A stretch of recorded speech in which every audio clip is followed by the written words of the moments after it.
Guess I can go ahead and get started. Hello. It's been forever since I've done something like this. We'll see how it goes. um, Screen is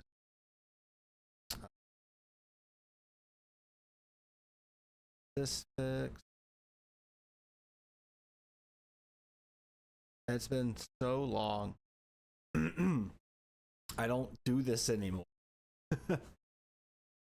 Ah, weird. Let's see here. There we go. A little better. Okay, so this is probably going to be my one and only. Just giving it a try. I keep looking over here, even though this camera takes some time. If I'm watching the video here, I'm monitoring everything stream here. The mic here. I threw on some random default settings, default stuff. If levels are off, just let me know. It's gonna take a little bit for me to get used to this. I have to close the door, like get up a little bit.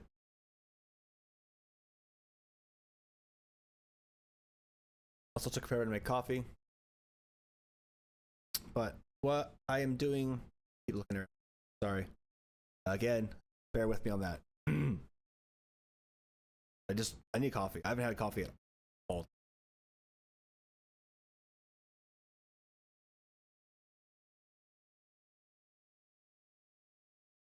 Okay. You're gonna be doing this a lot too. Ugh. So I just touched network.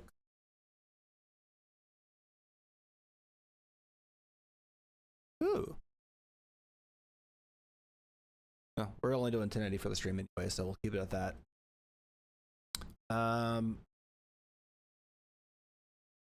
I've been watching a lot of and listening to a lot in politics. I've been very vocal through social media on a lot of takes. So I had the thought yesterday when I heard about this interview that happened,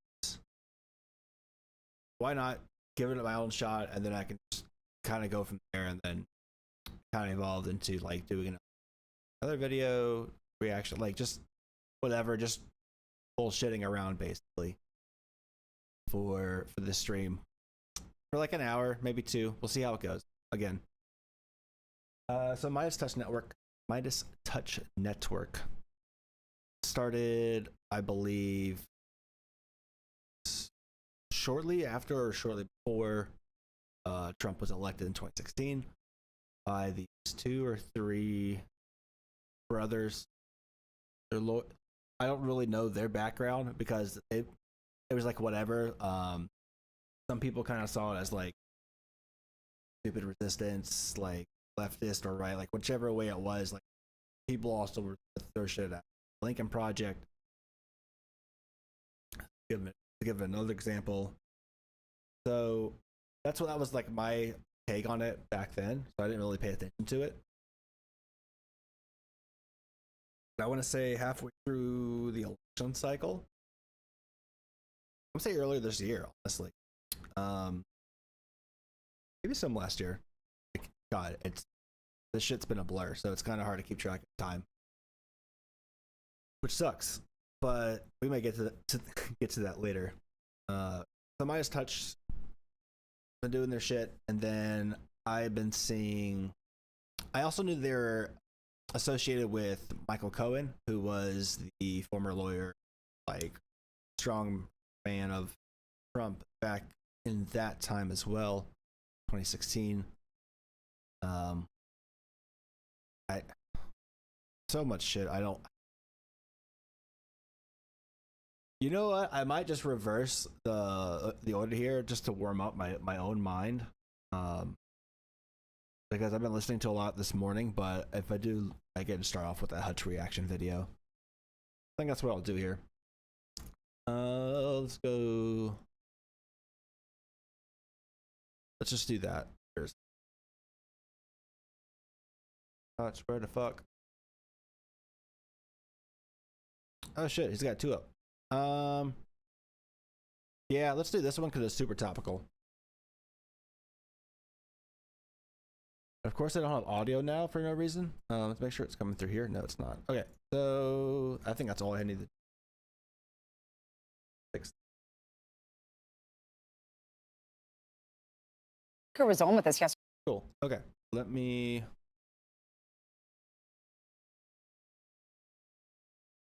Turn that down because his intros are loud.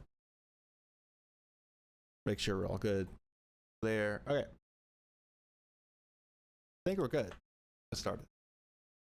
Right. Well, when you read the bill, when the speaker was on with us yesterday, it seemed like we need this disaster relief money. We need this money for the farmers. Those are must do. Right. It's a 1,500-page pork fest is what the Doge leaders are calling it.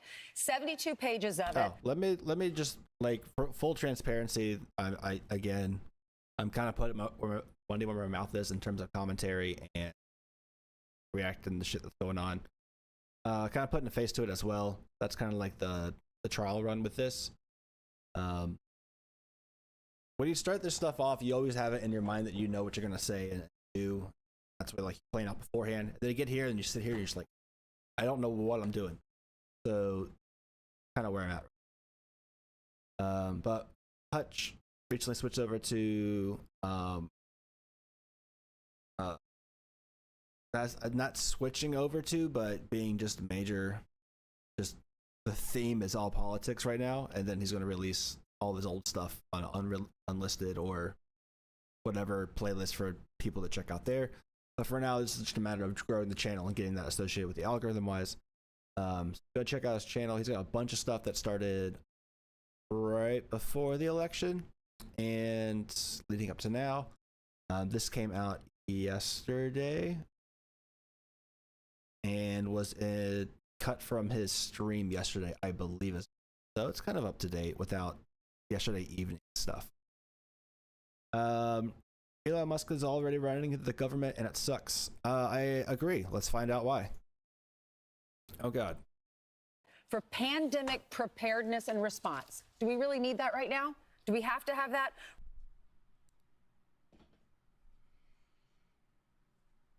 Yeah. Elon Musk is basically a shadow president, guys. That's exciting. He's wasting no time flexing his enormous wiener. Here's my question, guys. How long is it going to take until there's serious public tension between Elon and Trump? Because you know what the press is going to do, because they're going to try to manufacture a story and get those clicks. The press is going to play up Elon's influence in Washington, D.C. as much as they possibly can, knowing that it's going to hurt Donald Trump's ego if the narrative starts to emerge that Elon is the real president. That is going to infuriate Donald Trump. And God, I can't wait to see what happens. Keep that contained. I feel like it's going to be a shit show. That at some point the Elon Trump friendship might blow up in some way. I don't know if it's going to blow up to the extent that it's going to fracture and end altogether. I think they both have a vested interest in each other.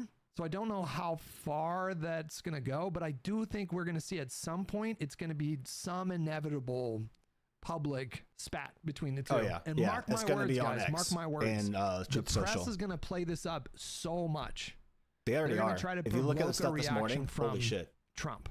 So the press is going to write story after story after story after story about how Elon has an ungodly love. Side note, I did listen to the New York. Say what you want. I listened to the daily from the New York Times, and it was the roundtable they did. A couple of reporters.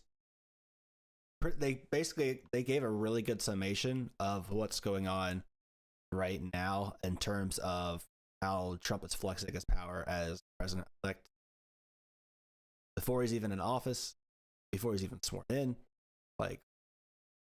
and kind of like summarizing everything that's kind of led up to what's happening now in terms. It's just really good. It gives you a lot of good context, and does explain why better than I could right now. Reason ABC settled so quickly with that 15 million defamation lawsuit. Level of influence in Capitol Hill, maybe even more so than Trump, is going to be like the thing that comes out in the next few months. It's going to drive Trump insane. The Fox News alert, the government shutdown deadline is quickly approaching as President-elect Trump and Doge leaders are rallying Republicans against the 1,500-plus page spending deal. They're calling it Pork Fest. Peter Ducey is live in Washington with all the details for us. Hey, Peter. Good morning. The Vice President-elect, J.D. Vance, didn't leave Speaker Johnson's office till almost 10 p.m. Man.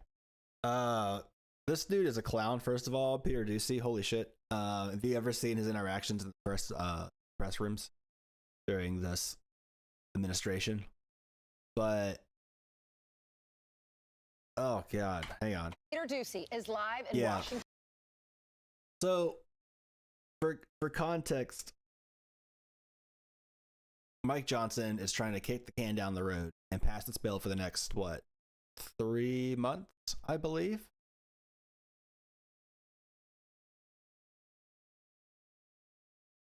Yeah, like to March or something like that.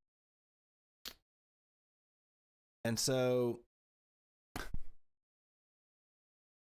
the whole point is just kick it down the road until they get more control and are able to like throw their weight, right? Like, but he's got to pass with the slim majority that he's got. He's got to pass it with bipartisan support, right? He's got to reach out to the Dems. They have to. So they get their stuff, which is notably disaster relief, funds for farmers. The details of it are obviously out there. That's what they're reporting on. And because instead of just kicking the can down the road with just the basic keeping the wheels turning, he had to agree with the Democrats adding all this stuff to it and got support from everyone to support it. And then Elon Musk tweets out, X's out, posts out that it's stupid, it's full of it, full of pork, whatever, to kill it. And the vet comes out to do that as well. And then Trump comes out to do that as well. Which makes it look like Trump is following Elon Musk's shadow. Like he's his shadow now. Like it's so freaking stupid. And so now they've killed the bill. They tanked it. It didn't pass. Second round went through this time with Trump saying, eliminate the debt ceiling.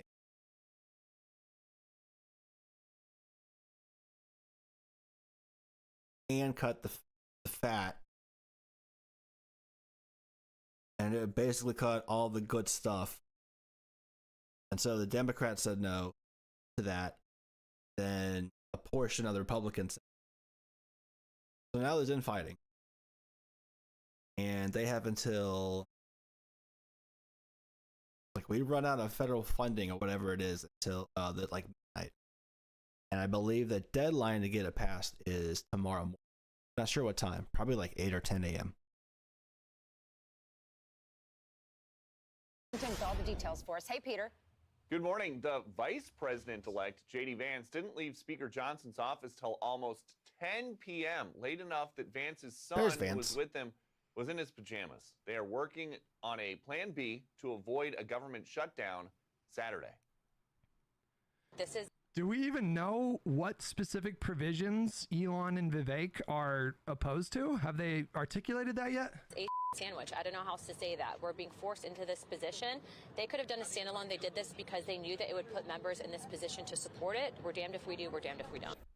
Pressure from the president-elect read like this on Truth Social. Sounds like the ridiculous and extraordinarily expensive continuing resolution plus is dying fast. And one of the things that made it so expensive. They only have until tomorrow, right? Comma, Like, when is the plus. government shutdown?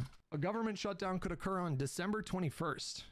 So that's Saturday. Currently, the government is even funded when he through wants to midnight do it on December so out of 20th, touch. 2024. Without a new funding plan, a shutdown will take place at 12 a.m., 12:01 a.m. on Saturday, December 21st. Okay, yeah. So literally tomorrow, midnight. end of tomorrow night, if they don't reach an agreement. Elon sent out some tweets with some details of things he didn't like, but he read it wrong. He claimed 40% for one figure, and it's like 6%. Jesus Christ.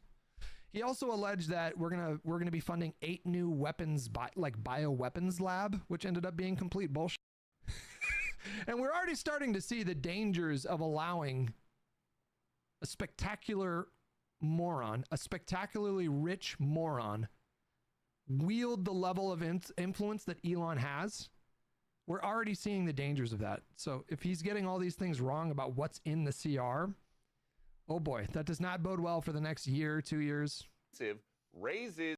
Yeah, it's just going to be a lot of bullshit. Just so much goddamn lying. Ugh, I am not. For I'm members tired. of Congress. Members are giving themselves a pay raise. Do you guys deserve a pay raise? Well, that's news to me. It's good news. People look at the performance of Congress and say, why should we give them more money? What about the media? Think about that for a second. We're not paid by public money. I know you're not, but I mean, half of your listeners are not there anymore. You're still getting the same paycheck? What's going on? Damn, Dick What? Durbin, what the? What This is man brought the happening? knives out, Jesus. The top House Democrat, Hakeem Jeffries, wrote, House Republicans have. Okay, so to also explain, obviously we hate the fact that Congress gets paid so much, but the money they get is also divvied out to all the people they have on their salary in terms of their staff and all their expenses regarding that. And yeah, it's costly because they also have to have a place of residence of the district they're elected in and have a place to stay or literally sleep on the floor in their office in DC when they're in DC. So yeah, they get paid a lot, but also it's expensive. I have done the math determining what's fluff and what's not. Obviously there is, but there's just, I'm just trying to bring a little more like understanding to like that. And so when you have inflation, you also have the staff members going, well, what the fuck, we want our pay. So it kind of makes sense, but like, what the fuck was that response by Dick Durbin? That's and then just going after them. Was that Fox specifically? I would love it that he was just him going after Fox saying fuck you. Members are giving themselves a pay raise. Oh boy, that does not bode well for the next year, 2 years. Raises for members of Congress. Members are giving themselves a pay raise. Do you guys deserve a pay raise? Well, that's news to me. It's good news. People look at the performance of Congress and say, why should we give them more money? What about the media? Think about that for a second. We're not paid by public money. I know you're not, but I mean, half of your listeners are not there anymore. You're still getting the same paycheck? What's going on? Damn, Like he's Dick in the wrong Durbin, for saying what all the- that. This man brought the knives out, Jesus. Goddamn. The top House Democrat, Hakeem Jeffries, wrote, House Republicans have been ordered to shut down the government and hurt the working class Americans they claim to support. You break the bipartisan agreement, you own the consequences that follow. Elon Musk saw that and tweeted back, X'd back, you seem to think the public is dumb. They are not. And with all this, a lot has changed since Speaker Johnson was on this program yesterday. Oh God. Remember, right now, we only control 1/2 of the federal government. Remember, Democrats are still in charge of the Senate and the White House. We decided, even though... Man, this House caucus, you guys, Mike Johnson has a tough job right now, guys. He has a tough job. Not that I'm sympathetic to him, but they're going to have on paper a 5-seat majority. I think that gets whittled down to a 2 or 3-seat majority because there are a few members of Congress of the House that are going to be serving in Trump's administration. Elise Stefanik is going to be the ambassador to the UN. Matt Gates is gone. Retired. And there's some other member of the House that I'm not remembering off the top of my head. So I think that Johnson only has like a 2 or 3 seat majority in the House. He's going to need total unanimity for basically everything that they want to do. And we saw McCarthy have serious problems keeping his party in line with a larger majority. And what remains to be seen is if the American voters are going to punish the chaos, because it's looking like they're not wasting any time. Victoria Sparks is not going to serve on any subcommittee. She's going to be focused on what she said. She says she's going to be focused on Doge. So, you know, but I think it's just inevitable that we're going to see a ton of more chaos people from Congress. On happening? The House side of things. How much chaos will be in the Senate remains to be seen. Good Lord. But will the voters punish the Republicans for I have a feeling we'll being be doing a lot of disorganized, laughing chaotic, first. having a ton of infighting in 2026? We'll see. We have to keep But fighting it's it. not looking but great. We can also we're heading laugh to a at government their shutdown failures. a month before Donald Trump is even inaugurated. It's insane. Though we don't normally like short-term stopgap funding measures, it made sense here. He was really pushing this continuing resolution for a few hours, and then he pulled it. And overnight, we got an email from our Capitol Hill whisperer, Chad Pergram. His sources are handicapping the chances of a government shutdown now as high as 60-40 or 70-30. Back to you. And don't you think part of it, Peter, is the new people involved? President-elect's back, and Elon Musk cares and has an actual role now. So when people say, well, this reminds me of, the answer is, reminds you of nothing. Because we have a president-elect who knows the job, and we have Elon Musk, whose job is to cut spending. So these are almost outsiders that were not, these were outsiders not in the room, but playing a role, right?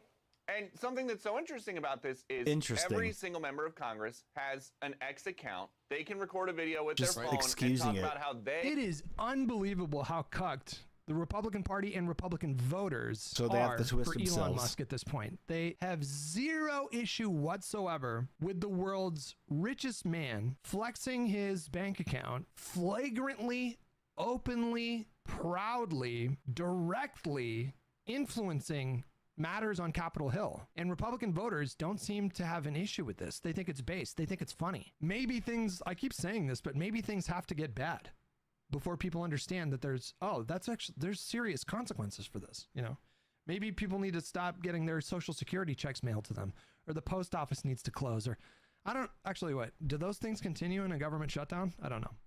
But maybe there needs to be like some serious negative consequences before people understand that it's completely untenable to have one person, one singular person, have this much influence over not only the Congress, but the presidency. It's just, Destiny says this a lot. It's absolutely true. Elon, what he's doing currently is like 100x worse than they've ever accused George Soros of doing. Oh, yeah. Holy shit. It's so much worse. Yeah, he's just openly doing it. He's openly campaigning. How do people not and understand throwing himself out there blatant conflict of after buying X and then twisting it to work in his favor to get Trump elected, to get himself closer to everything federal so he can have what he wants and enrich himself further? Like, it's so obvious. Interest of having a man whose companies are regulated by federal agencies. SpaceX, Neuralink, Tesla, they're regulated by our federal agencies, our watchdog organizations, and these people don't seem to have an issue with somebody exerting direct influence over these agencies. It's insane. It's actually insane, right? They individually are against all of this outrageous spending, but it's the ex-owner who says that if they ultimately go along with a bill like this, he is going to bankroll a primary against them. It makes Elon Musk the center of the universe on Capitol Hill in a way that nobody has ever seen. I get that we always have, every Christmas time, we have these government shutdown fights, and usually they just complain about it and then vote for it anyway. But there has never been an unelected official like Elon Musk at the center of it like this. That's exactly right, Peter. Thank you very much. Peter. You know, and yesterday when we had Speaker Johnson on, we quoted to Speaker. And they're not going to be able to blame Democrats. They have complete control over the government. So what's their excuse going to be? Their lines of attack over the last 4 years made sense because in the first 2 years, Biden had a full trifecta. He had the presidency, control of the House, control of the Senate. And so you get to just play full offense, right?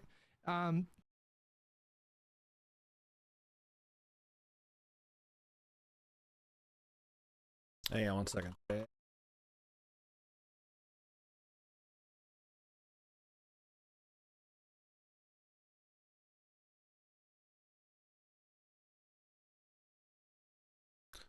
Gotta do the thing.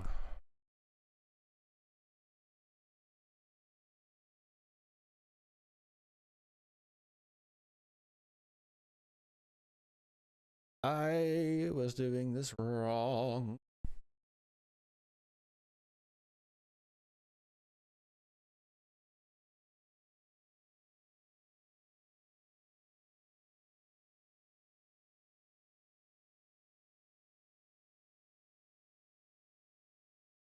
Yeah, my previews. All right. I think I got everything fixed now. My bad, guys.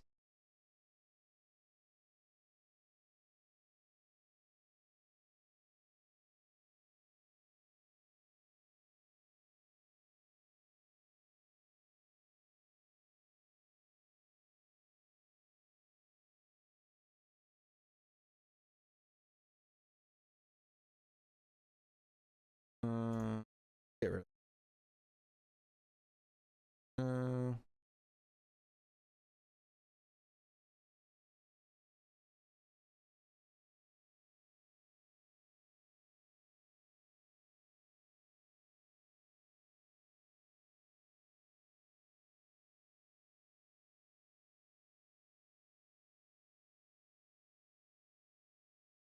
Cool.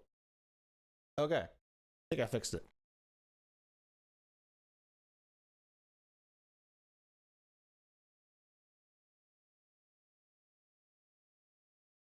Cool. Let me figure out how the hell to say.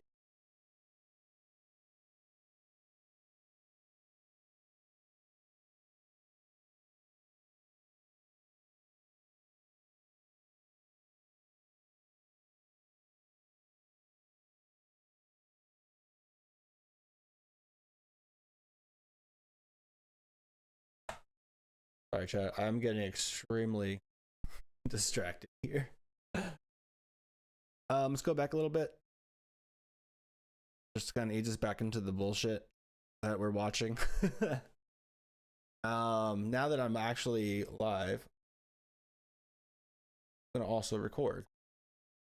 Here we go. Now that it's public, give me the damn. There it is. Okay. Oh, that took forever to do. All right. I gotta share this link real quick before we continue.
There we go. Yeah. Jesus Christ. Let's get back to it. I get that we always have, every Christmas time, we have these government shutdown fights, and usually they just complain about it and then vote for it anyway. But there has never been an unelected official like Elon Musk at the center of it like this. That's exactly right, Peter. Thank you very much. Peter. You know, and yesterday when we had Speaker Johnson on, we quoted to Speaker. And they're not going to be able to blame Democrats. They have complete control over the government. So what's their excuse going to be? Their lines of attack over the last 4 years made sense because in the first 2 years, Biden had a full trifecta. He had the presidency, control of the House, control of the Senate. And so you get to just play full offense, right? Their line of attack made sense 2022 and beyond because it was a divided government, but the Democrats were still in charge of the Senate and the presidency. Well, that's not the case now. Donald Trump has the presidency. The Republicans are in control or will be in control of the House and the Senate.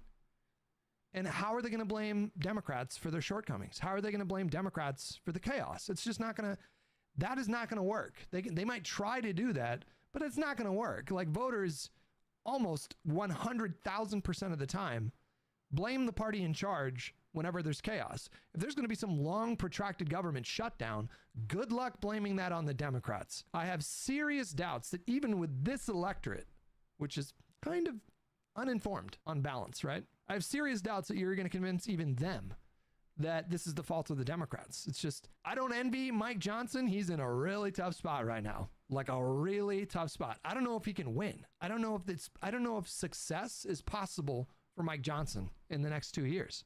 Speaker Johnson, the fact that Elon Musk said this bill must die.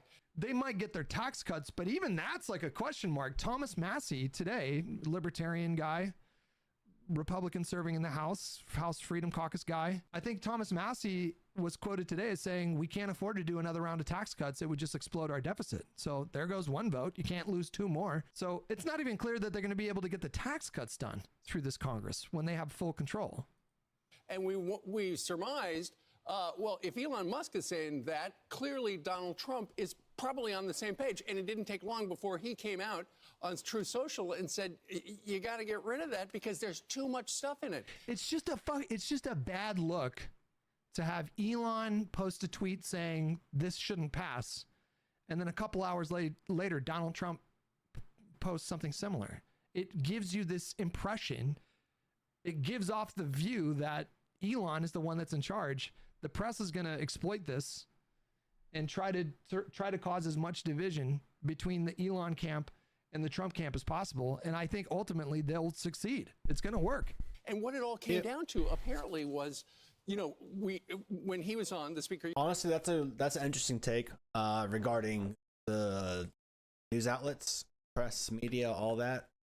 And maybe he's talking more not just the mainstream, but like everyone, including himself, content creators, podcasters, things like that. They're going to start talking about like what's going on. It's going to get everyone else to question. Trump doesn't like it when people question his leadership in any kind of capacity.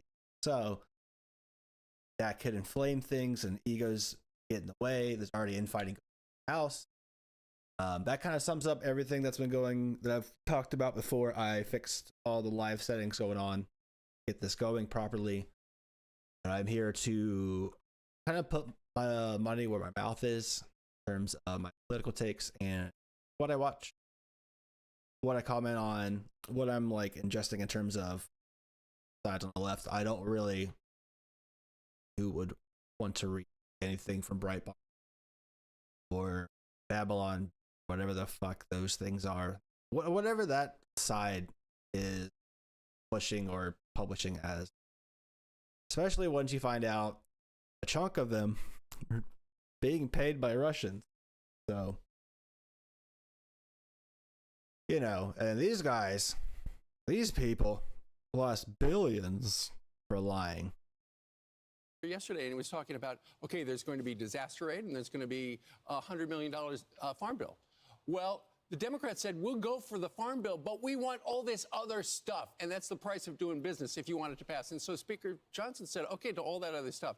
And all that other stuff is what hacked off all the Republicans and those two men in that picture and that picture together. Yeah, so what that means is that the they're gonna have to try to spend it against the Democrats, which they're trying to right now after the most recent second measure failed. And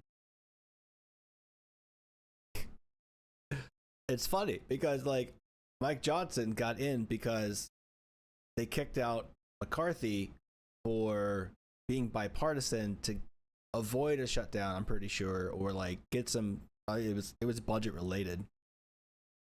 So they kicked him out, and then they fucked around with that in terms of replacing him. Then they got in Mike Johnson after a ridiculous round of voting.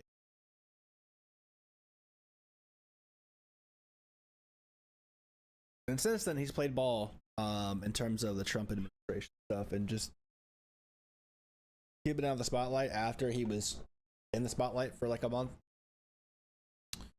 But with this happening, it shines it right back on him as someone who decided to reach out to the other side. MAGA doesn't like that. They're going to punish him if this spirals into further negative publicity on the MAGA, Trump, Elon, Vivek side. Didn't like it. So after our interview with the speaker, I started working the sources, trying to talk with people about what's going on. Where does the president stand on this? Eventually, I kept getting a runaround, so I just called the president.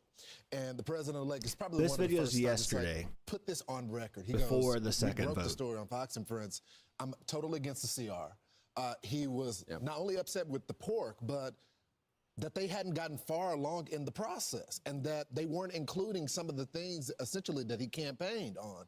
He did not like that it wasn't a clean bill. And he said, why are they waiting? He goes, when we have DOGE and we start ripping up some of these programs, it's going to probably cause a shutdown at that point in time. Why wait to start that? Doge is another thing where it's like they talked all this game. They talked themselves up like we're going to get in there and cut $2 trillion. It doesn't work like that. That is so much easier said than done. Yep. That is so much easier said than done to cut why would you set the bar that high? Yep. To cut $2 trillion from a $6 trillion Just say you're gonna cut federal budget. Don't give a number. You want to cut 1/3 of the federal budget? Good. They have such an ego that they have to have a high number to make themselves look big. Like it's a dick measuring contest whenever they throw out numbers like it's the worst. Good luck doing that without cutting Social Security, without cutting Medicare, without cutting Medicaid. Good luck. Why would you set the bar that high for yourself? Process when he has full control, he goes, start it now.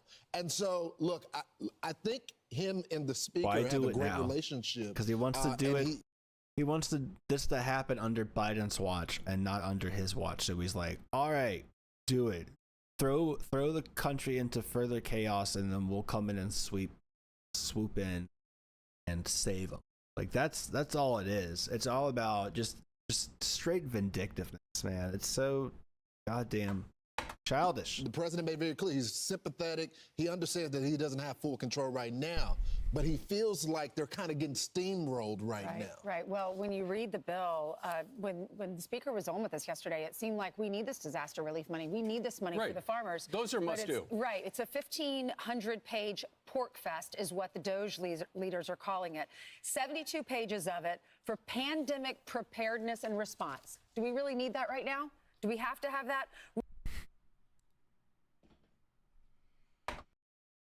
This is my reaction like almost every fucking time this stupid shit comes up. Like, we had were they not just complaining about how they weren't being given enough and it was all misinformation bullshit anyways that the public believed was actually happening, when in fact they were getting all the aid that they were able to give that was passed by Congress, meaning Republicans agreed to it. Oh.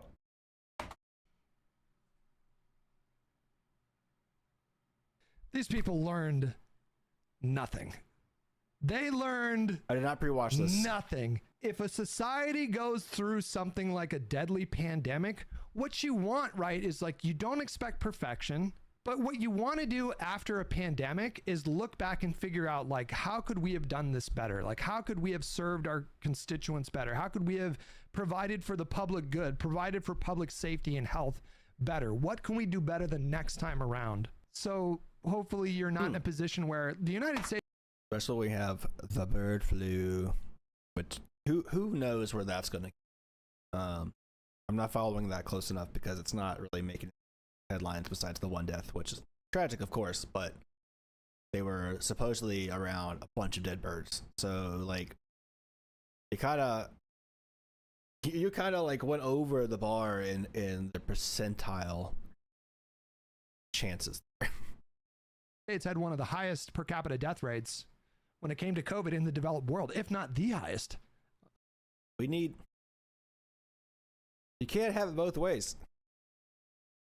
God, you can't complain about the government helping out people and then get mad when you keep... Man, it's so upsetting. I swear to God. I think it's possible we had the highest per capita death rate. So in a sane, rational universe, you would want to, do a postmortem after the fact and figure out, but we just don't live in a rational society right now. We're being held hostage by people that are completely detached from reality. And just to hear her say, do we really need funding for pandemic preparedness 4 years after COVID is really something to hear. Renewal of the much criticized Global Engagement Center. That's criticized. Is that important? Do we need to fund that right now? We need a football stadium in D.C. It's been subsidized. A new oh my God. Yeah. To fund that right now, we need a football stadium in D.C. Is really something to hear. Renewal of the much criticized Global Engagement Center. All right. Global engagement. GEC. Okay, this is literally just the first thing. Actually, you know what? Throw it up here. Global Engagement Center, mission and vision. All right, State Department direct, lead, and synchronize, integrate, and coordinate U.S. federal government efforts to recognize, understand, expose, and counter foreign state and non-state propaganda and disinformation efforts aimed at undermining or influence the policy, security, or stability of the United States, its allies, and partner nations.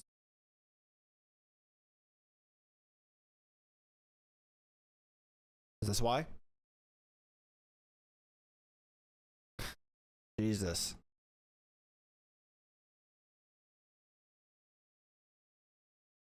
A data-driven body leading U.S. and interagency efforts in proactively addressing foreign adversaries' attempts to undermine U.S. interests using information and propaganda. All right. Why would we want to cut that? I need a reason. Why would we want to cut that? Do we hate Mr. Rubin?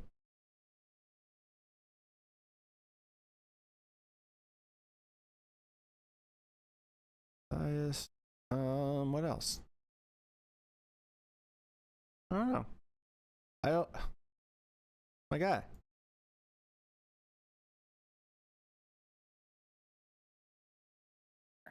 That's criticized. Is that important? Do we need to fund that right now? We need a football stadium in D.C. It's been subsidized. A new bridge in Baltimore, a pay increase. Yeah, fuck Baltimore. Why? Why are you oh my God. For Congress. And here's the thing, the speaker's vote. Why is a new bridge in Baltimore bad? She doesn't even try to articulate why that's a bad idea. Is on January 3rd.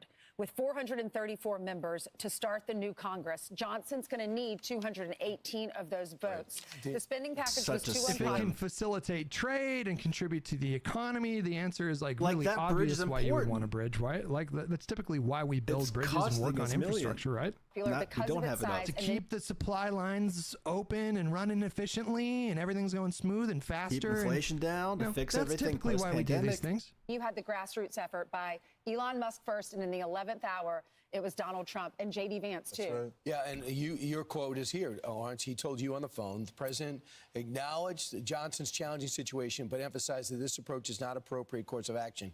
The only thing I could say, the president's not wrong, Elon Musk is not wrong, but Johnson only has so much power. He has one half, barely, a raucous caucus, and one half of one third. chamber. So Donald Trump isn't there to help him.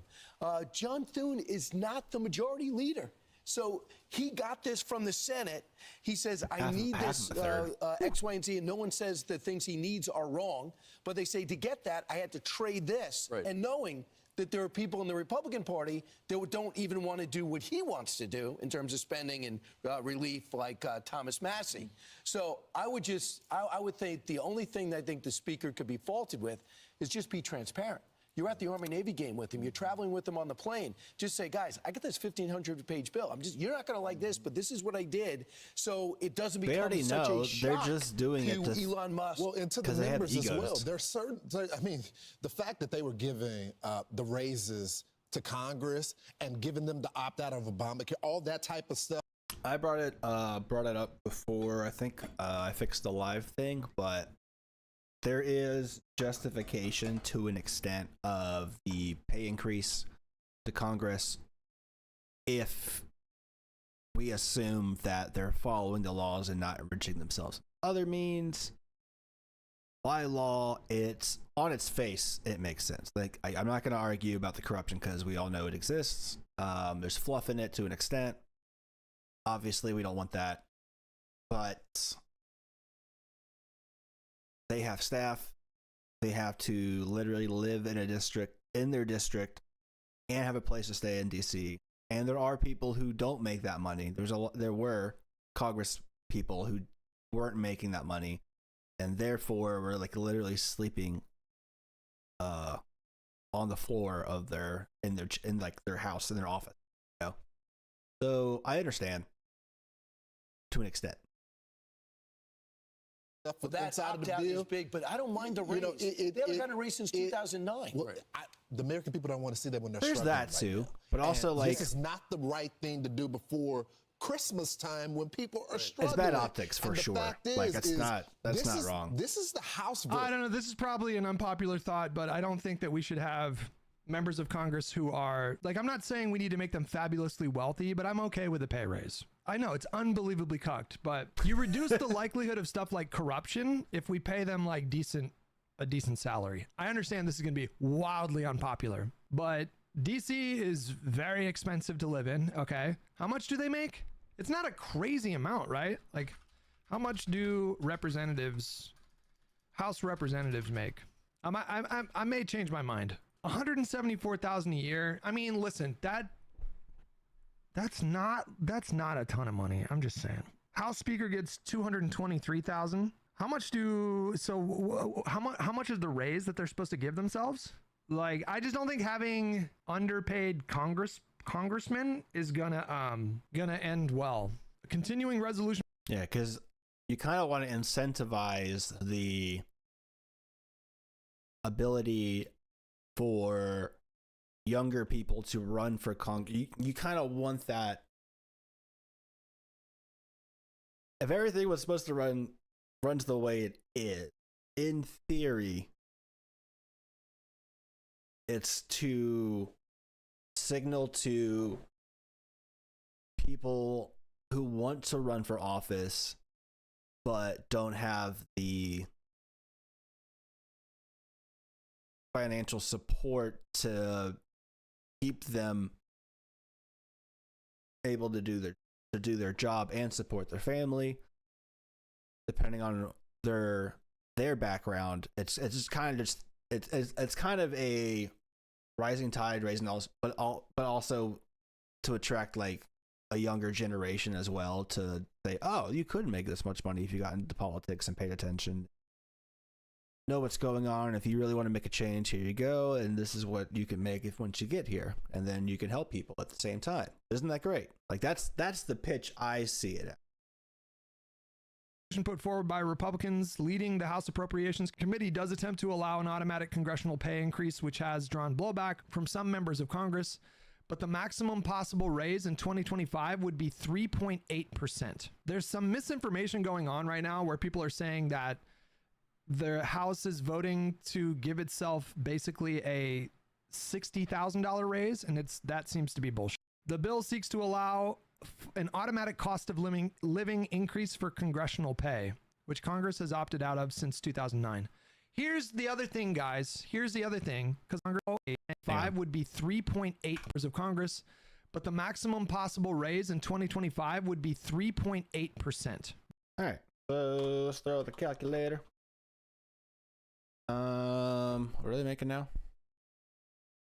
Do a little quick Google search. We'll just say Speaker Mike Johnson congressional salary. How much money? CBS News. How much money? Show me the money. Yeah, 174,000. Okay, let me take 174, and we do what? Is it 3.8? Obviously my math sucks because I'm really stupid. To be what? Oh, ignore me. I hit times. Are you kidding me? Yeah, 0.038. That's what I thought. Okay, we do that. We do 174,000. Add that to 174. Okay. I'm gonna pull up the report that I thought it was getting raised to when I was discussing this with friends earlier. No names, nothing of that sort. Just gonna tell you what I saw.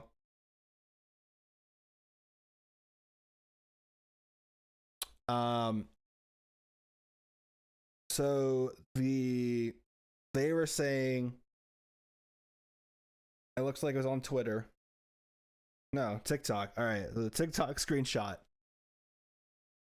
that the pay increase would be from 174,000 to 243,000. So that's a difference of $62,000.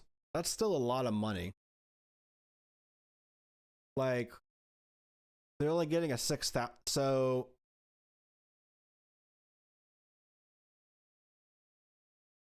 what do we say, right?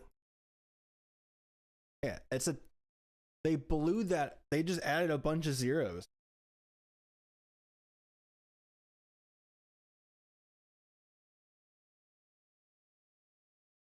Yeah. Okay, that checks out. There's some misinformation going on right now where people are saying that the House is voting to give itself basically a $60,000 raise, and that seems to be bullshit. The bill seeks to allow an automatic cost of living increase for congressional pay, which Congress has opted out of since 2009. Here's the other thing, guys. Here's the other thing, because like representatives, they have to have rental properties in DC and in their home cities in the districts that they represent. So you're paying twice the rent here. Like I get it. I understand what you're saying, but $174,000 for representatives is not that much money when you consider the fact that they're paying rent in 2 spots. All right. And DC, I think DC is the most expensive place in the entire country. So AOC was talking about. I'm gonna point out this comment right here. Economic indicators. He was just saying it was a cost of living like 3.8%. That makes sense, and it's their first one since 2009, which means they went through post economic recession. And again, this is aside from the fucking insider trading that's going on with the family, right? Like, besides the corruption, if we're looking at what this law is and look at it in that context.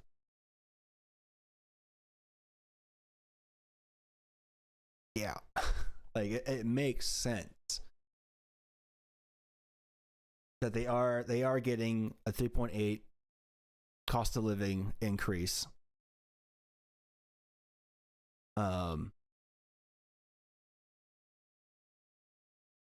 Actually, no.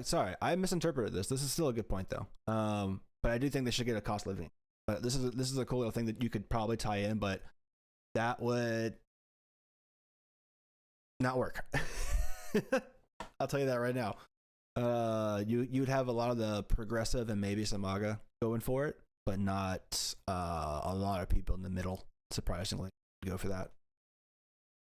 About this, I think like 4 years ago, and the way that she broke it down made sense. Certainly not Republicans, because you can go and look at so many statistics that point to the majority of states that are low income, low wage, low literacy, education. They're red states. Sense to me. I was like, okay, that makes sense. That's reasonable. And that's my issue, is that it's superficial and it'll look good on its surface, but it will, every cost of living adjustment that gets bypassed is voting to increase the pressure to exploit loopholes and legal loopholes to kind of lean on other ways to enrich oneself. So there's that as well, where there's that point that I'm kind of trying to allude to, where I didn't like that. AOC's the best, man. Like, we need AOC as the messenger at this point. I know Pelosi's on her way out probably after this term, I think. Let me just pull up. Sorry. it was just a weird phase. I had to go back a couple. But if we make the salary itself the draw instead of the corruption, while also battling the corruption, like it's a walk and chew bubblegum at the same time kind of thing. And it's also a matter of getting enough people in office from the bottom up that also want that without destabilizing and hurting your fellow American, right? We want to show that this stuff is going to work. We got to work in a way that benefits. And you know, I get it. Surface, but it will, every cost of living adjustment that gets bypassed is voting to increase the pressure to exploit loopholes and legal loopholes to kind of lean on other ways to enrich oneself through service. Now I'm going to read you a statement. The logic is sound, guys. That's sound logic. The temptation for congressional representatives to rely on maybe corrupt means to enrich themselves because they feel like they can't get by or whatever. They're not making enough to save and pay rent. I get it. It's like super unpopular or whatever. I'm just saying, like, when she laid that out, and she went into further detail in posts on Instagram and interviews and stuff, and the way that she explained it at the time just made sense to me. And so, yeah, anyways. Which we have. I understand. It's unbelievably cucked. You can call me a cuck. It's fine. Control. The Republicans have control. I am a cuck. I am. It's true. Control of. When it goes over to the Senate, it's only going to get worse. And so I just don't understand how you lose the moderate part of the House and you lose the fiscal conservative as well. He's getting attacked from both sides. So it's like, who were you talking to? Ultimately, here's how the 11th hour stuff that Donald Trump has thrown into this. He said, I want to extend the debt limit. That's something nobody had heard about until yesterday. And here's the problem for a lot of Republicans. Nobody's ever heard of the word debt limit. They may have heard of a debt, maybe a limit, but never a debt limit. I invented the word, and we're going to get rid of it. There are dozens of Republicans who have never in their political lives ever voted to raise the debt limit or extend the debt limit, and now President Trump is asking them to do that. Maybe, just maybe, and we know how he operates, maybe Donald Trump threw that in as a negotiating ploy to try to get this thing across the he does not want to deal, finish line. According to the president-elect, how is that he a does not want to negotiating deal ploy? with the debt limit while he's Explain. president. Raise the debt limit or extend the debt limit, and now President Trump is asking them to do that. Maybe that's something nobody had heard about until yesterday. And here's the problem for a lot of Republicans. There are dozens of Republicans who have never in their political lives ever voted to raise the debt limit or extend the debt limit, and now President Trump is asking them to do that. Maybe, just maybe, and we know how he operates, maybe Donald Trump threw that in as a negotiating ploy to try to get this thing across the... he does not. How does that? Eh? What?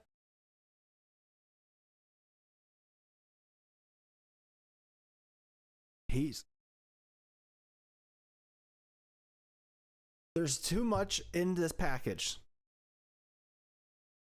So therefore extend the debt ceiling,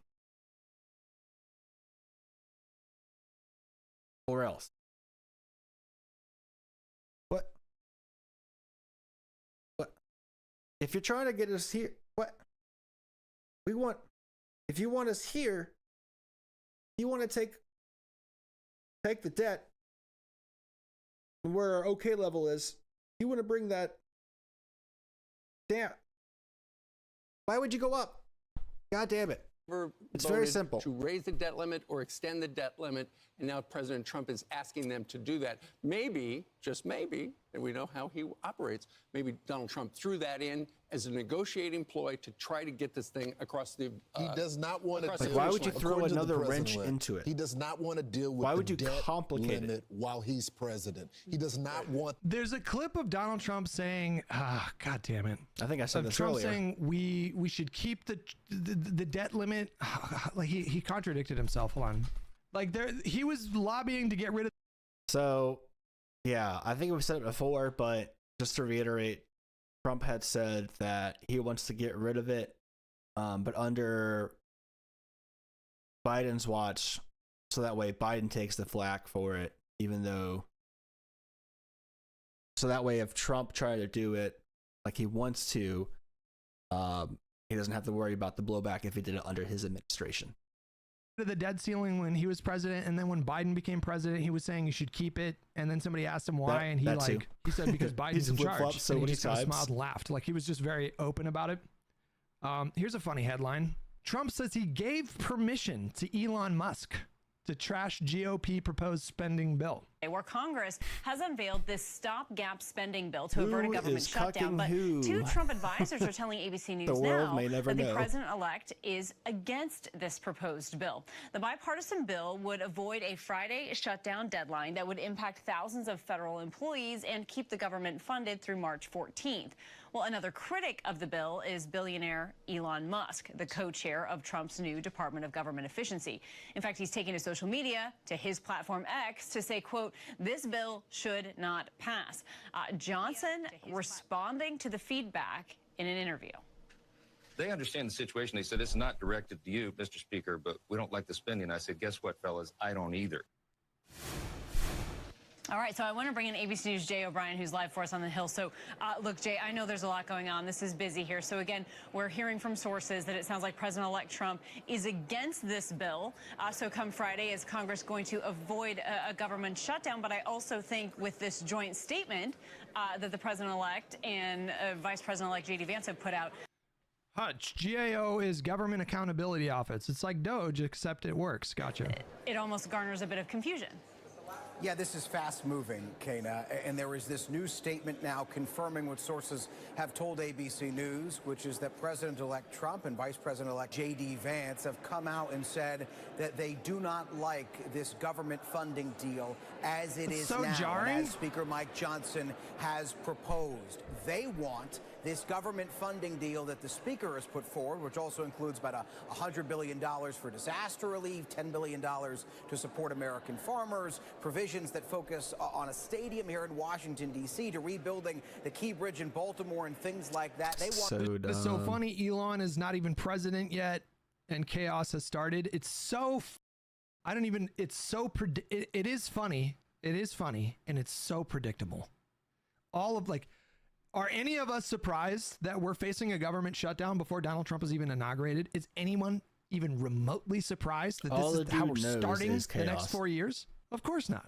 On all of that, plus obviously extending government funding into March, to also be combined with raising the debt ceiling. Remember that battle over the debt ceiling not long ago when Kevin McCarthy was what to do next. I'm told from one Republican leadership source, He's so they go back. Mike Johnson is so unbelievably like, all of these people come into Trump's orbit thinking that they're smart enough, shrewd enough, we'll do it. We can do the thing. Just do the thing. Navigate the Trump orbit without being sucked in like a black hole. Yep.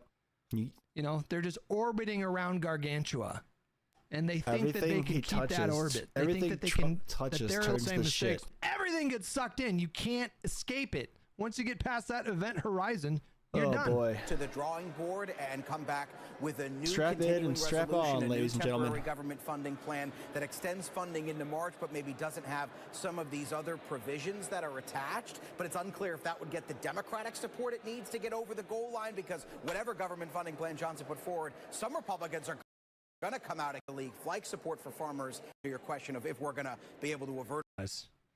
Trump says he gave permission to Elon to trash GOP proposed spending bill.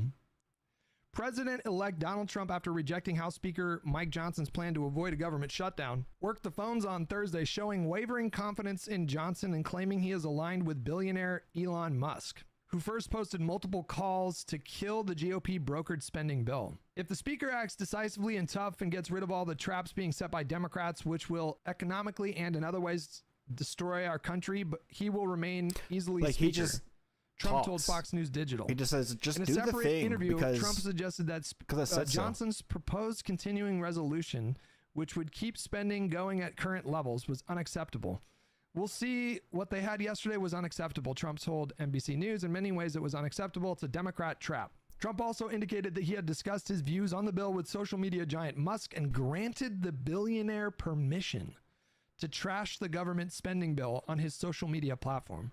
I told him that if he agrees with me, that he could put out a statement. So this is Trump, in case trying it's to not get clear. back out ahead This of it. is Trump using the media to send a message to Elon, like, bitch, I'm in charge.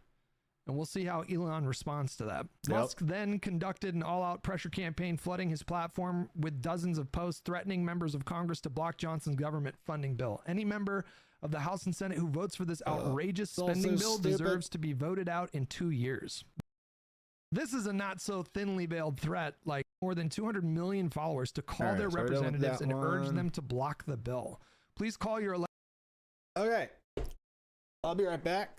Strim. Take off the webcam and mute before I get back.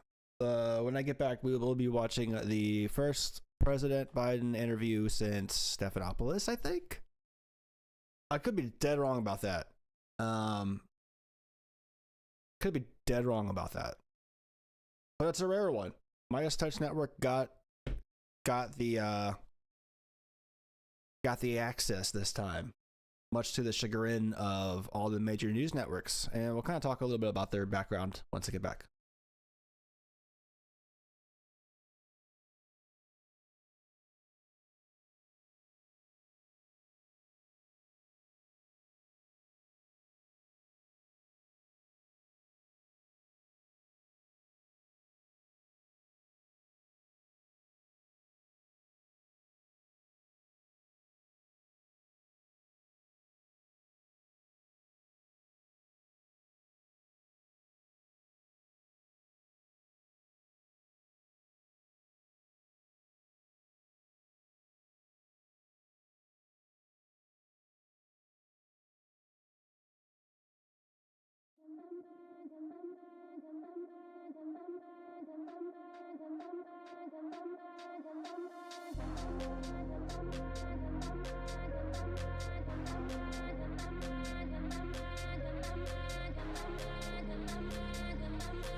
There's no way that the crowd can sit down.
There's no way that the crowd can sit down.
Two step, then I bring it right back.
Two step, then I bring it right back. Alrighty.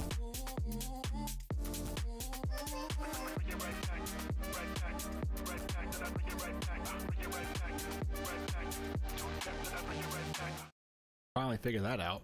Let's try to get music playing at the beginning for like the longest time. So let's dive into the interview with President Biden that came out yesterday. Hang on, excuse me while I shake this.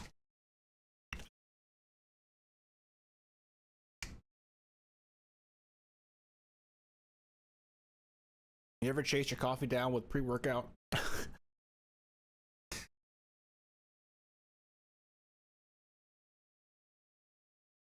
Okay. So Midas Touch came into the scene roughly before or after the Trump presidency in 2016. It was founded by like 2 or 3 brothers, Marcellus brothers, and they've been basically posting like crazy in terms of just all kinds of content everywhere regarding anything Trump, just to keep him in check. And then they split off into, or one of the things, they spun off a show called Legal AF. That's where I started to finally start listening to them sometime earlier this year. I want to say earlier this year I started listening to them because they were coming up on my Spotify for the longest time for like recommendations. And I try to stay away from Midas Touch because I kind of associate them with the likes of the Lincoln Project, which I'm not a fan of, despite what they do in keeping Trump in check, because they're still heavily Republican in that conservative, or heavily conservative. To the right, they're not as far right, but they are pretty far right. But still like moderate in comparison to what we're dealing with now. So, and the fact that Michael Cohen was also on MTN, it has his own thing on there. Like, I was just like, I kind of want to stay away from that. It's kind of biased, whatever. Like, it didn't feel right. But after listening to like just a couple episodes of Legal AF, that's hosted by Michael Popak and Karen Friedman at Gifalo? Yeah. Karen Friedman at Gifalo. I'm going to get that wrong. I apologize for my pronunciation. I've heard it said so many times, but I cannot wrap my head around it because something in my brain just not clicking for that, and I apologize. But she is actually the lawyer now representing Luigi. Sorry, I'm just being silly about this now, but I feel like I'm rambling. But so they do a lot of, and Ben Marcellus. Also hosts occasionally hot takes of all the like the political and legal stuff going on. So what I followed for a while was, with listening to them, was a lot of the Trump trial stuff going on, because they would kind of break down day by day what was happening, emotions and just judgments, how the political system works. Like, it's really good insight, in my opinion, to because Popak's from like Florida and Karen is in New York. They're like, everyone's a practicing lawyer. They kind of do this on the side, but also as a source, or as a way to get all this information out there that's not being reported or being characterized correctly. And to further explain it, because knowledge is power, and the more you understand about the legal process, because it's so goddamn complicated, and there's so many layers, state by state by state by state, and how they can understand the difference between state and federal cases, civil, criminal, sentencing, all the different things, all the motions that happen, all the delays from the Trump side that got us to where we are now. On top of Merrick Garland being slow to prosecute, it was really insightful. So I've been following them for a while, and then I heard about MTN getting the interview from from Biden. I'll say from what's his face. He's right here. So we're gonna watch that and see where it goes. There somehow Ben got the interview with them, despite all the other major networks out there. So kind of interested. See what happens. Mr. President, you're going to be at the inauguration. Some union leaders and even some kind of rank and file workers ended up voting for the other guy. How do you square that? Do you think you reach a deal in Gaza before your term ends as you prepare to leave the White House? Any other regrets that you have? Anything you wish you would have done differently? His rhetoric, What is this intro, man? what he's threatened. That's not America. That's not who the hell we are. We're not going away. Okay, so this is the promo they played beforehand. I'm Ben Meiselas from the Midas Touch Network, reporting from the Roosevelt Room in the West Wing of the White House. That's right. We have a very special interview for you today with President Joseph Biden. We will talk about his time in the White House. We will talk about his legacy. We will talk about what he intends to do in the future. We will talk about what is NATO, our NATO allies. Apologies for any ads that come up. up. We will address all of that and more. Get through whatever. I don't have YouTube Premium either. So, Mr. President, I want to thank you for this interview today. And we're here in the Roosevelt Room right now in the West Wing of the White House. You have a few more weeks here in the White House. And so as you look back over the past 4 years, what do you believe are your biggest accomplishments that you're most proud of? When I ran, I said I was going to try to do 3 things. Restore some integrity to the office, bring back a sense of focus on the needs of ordinary people, and try to unite the country. And so that's what I've done. I've tried to do. In 4 years, we've accomplished a lot. I mean, it hadn't trickled down to every single person yet, but we're in a situation where we have the strongest economy in the world by any measure. For example, we made sure that we got ourselves in a situation where we wanted to get results immediately. So I started to work on the things I thought were most consequential. How can we lead the world without having the best infrastructure in the world? The best ports, airports, et cetera, roads, highways, transportation, electric connectivity. How can we lead the world if we're not dealing with the single greatest threat to humanity, the emergence of climate change? We go above 1.5 degrees Celsius, we're in real trouble. Our children, grandchildren, great. My man is old. I'm so glad that he dropped out when he did. Not like he was going to win anyways, but like, I don't think he would have survived if he ran all the way to the end. I think he would have like died from a heart attack or stroke. Like, oh, he's still got a sharp mind, but like the motor skills are not there. That's kind of it's tough to see. And like we all expected from that debate onwards, this is the image we've basically have come to accept. And we're like, at least on the Democrat side, we're like, his mind's sharp when he is at those peak hours. Thank God he's not running again. And it's just let him get his shit done. Like let him be president. Leave him alone. All right. The grandchildren are in real trouble. And Look at this man. If we can't move in a direction of seeing to it that we take care of the people who are most in need, for example, the idea that we charge so much for. I'm also saying this at the beginning of the interview. He might ramp up. I don't know. Prescription drugs in America. I can take any one of you guys who have a prescription from any American drug company.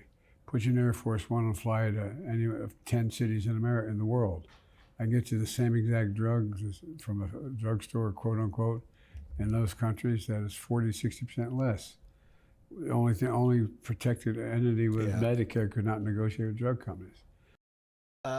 Moving forward, Democratic Party needs to really, really, really do a whole lot better in their messaging. This is a glaring example because good policy, very hard to understand. Whereas you have on the Republican side really bad policies and you understand clearly what they're saying. that somehow gives them more. That gives them more.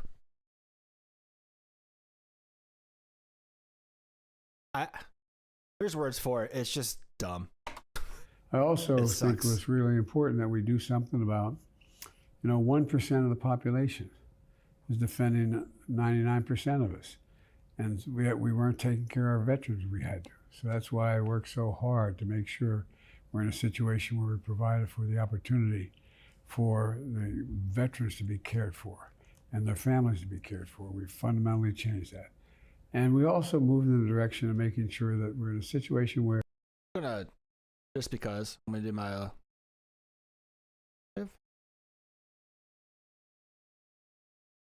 I do. What am I looking at here?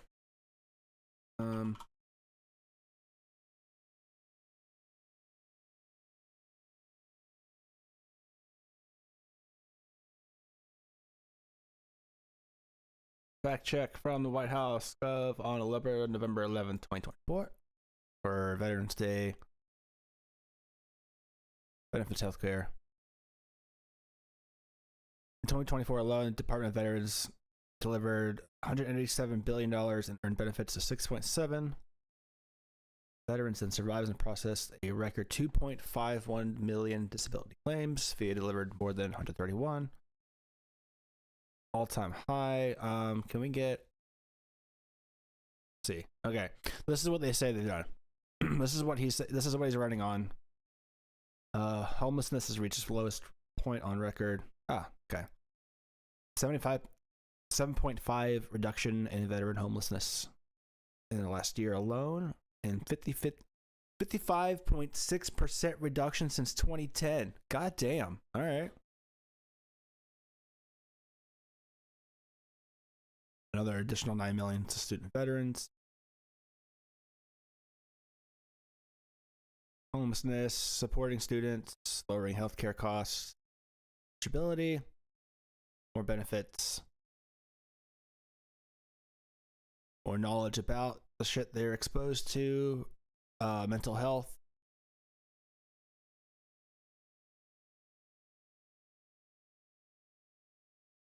As of October 2024, 82,000 veterans, life-saving care,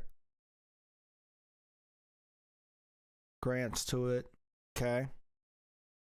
Access to child and long-care term options, okay. Okay, protecting them from scammers. Equity, check that, check it. Look, just like, yeah. I mean, he's doing shit.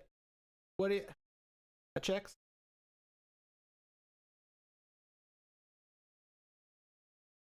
We provide for opportunities in education and provide for opportunities to deal with the things that ordinary people have a shot of being able to do.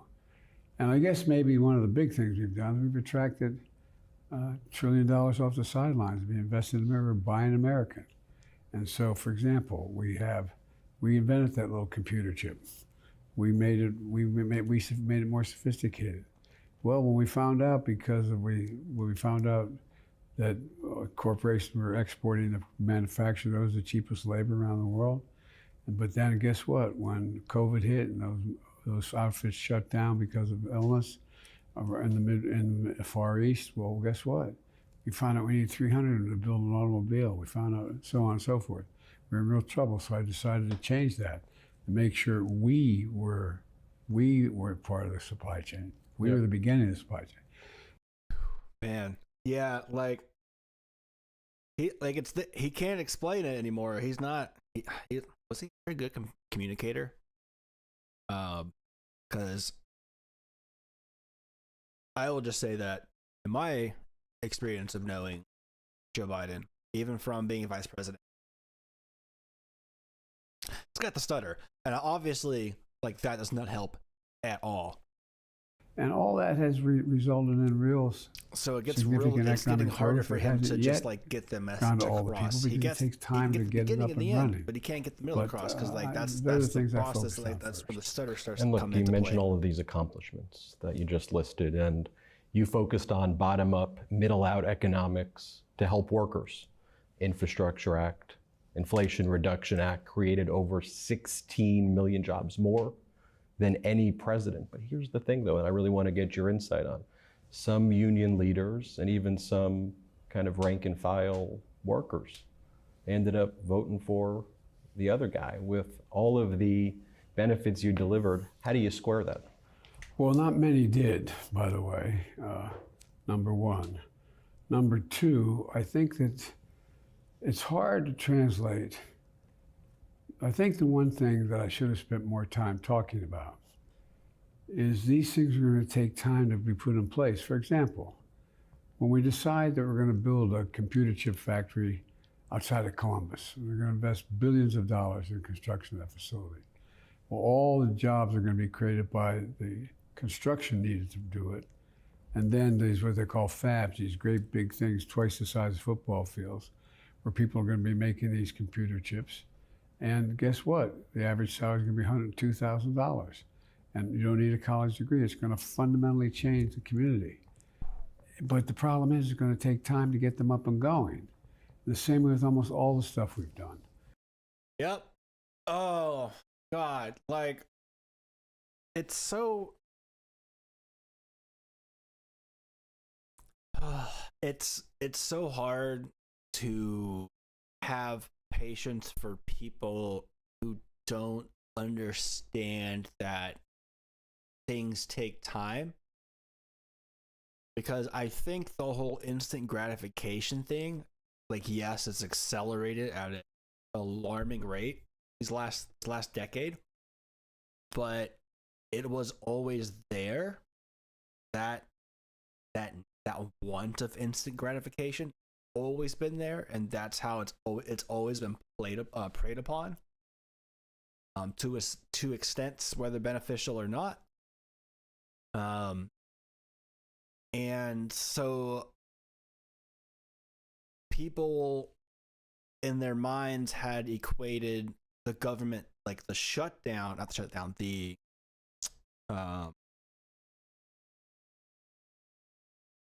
it wasn't a shutdown. What's the word? What shelter in place, right? Like, when we were doing that for COVID, everything like stopped, and everyone's like, "Oh my God!" And so we try to start back up. After stopping so quickly, it was in their mind, they thought the end would be just the opposite of the beginning, which means we just like, boom, start right back up to where we were. But that's not how it happened. And so it took time to ramp us back up to get us back to where we were, and better, build back better. Like, that's literally what he fucking ran on in 2020. Build back better. I didn't even mean to bring that around. Like, that just, it makes sense, and it's working. We just had the interest rates cut again, another quarter percentage point. Man's holding off all of next year, I think, apparently, because he doesn't know what's going to happen. But we were on such a good path. And like he's saying here, to bring it all back, it takes time. And he does at least acknowledge that he failed to drive that point home. That it's basically like, it's so shitty that this is what, like, this is the true thing, right? It takes time to do all this. And like, I know you're hurting, but we have the plan. We're going to do it. It's going to bring everyone up. As we're being brought up, Elon out here going, let's cut it all, tell you it's going to be hard, and then it's going to be better. And it's like, why would you, we just built it back. Why would you undo all the progress we made just to stroke your ego? Like, just to say you're the one who did it. Oh.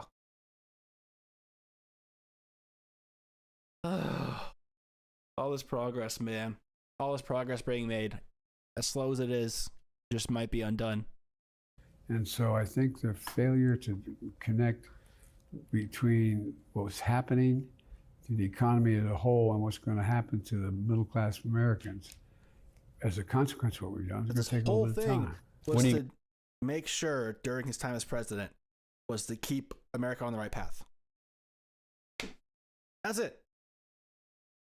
That's it. What are you going to do when the other guy, those out there bragging about accomplishments under you, the Medicare $2,000 cap is going to kick in 2025, and he's going to be out there saying, I did this.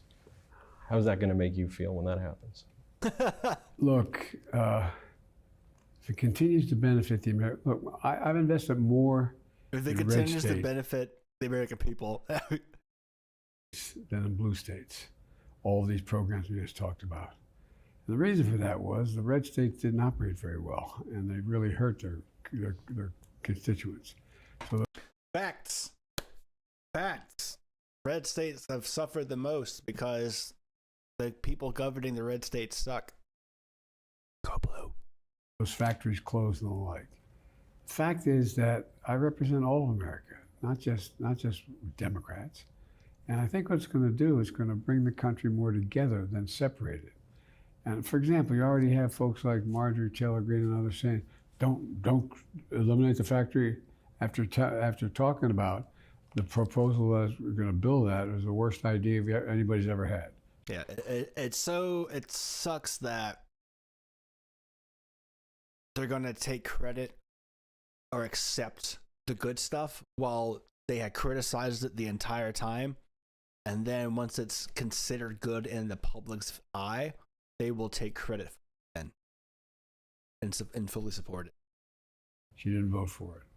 So I think there's going to be a bit of a comeuppance here, but the bottom line is I'm convinced that over time, the American public will respond to what is the intention of the party to try to help ordinary people. And the fundamental change I made, and I made a speech at Brookings Institution about it recently, was on the economy. The fact is that we had a long time this idea of trickle-down economics. There was a report that came out, I think, this same day. Yeah, it was yesterday. I took a gander at the conservative subreddit for the first time since the election. Maybe it's been like a month or two, right? God, we haven't even been 2 months into this. Oh my God. Okay, it's been like a month, I want to say. And I looked at it, and they're all like more than half of it's about how Joe Biden isn't really there anymore. And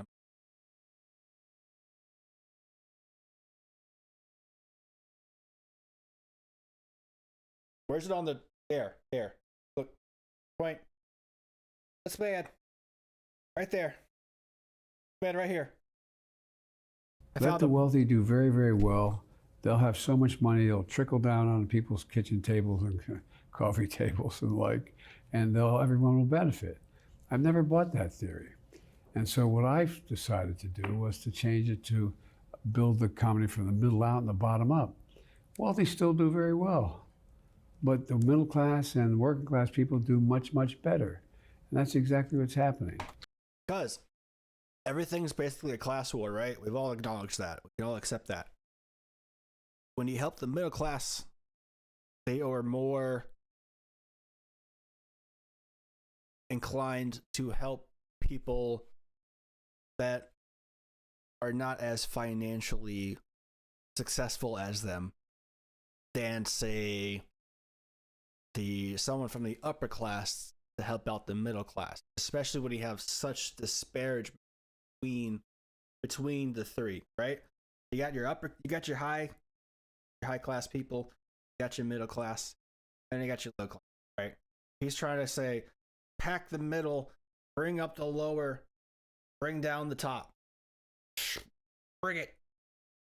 Get the trillions back down, out of sight, right?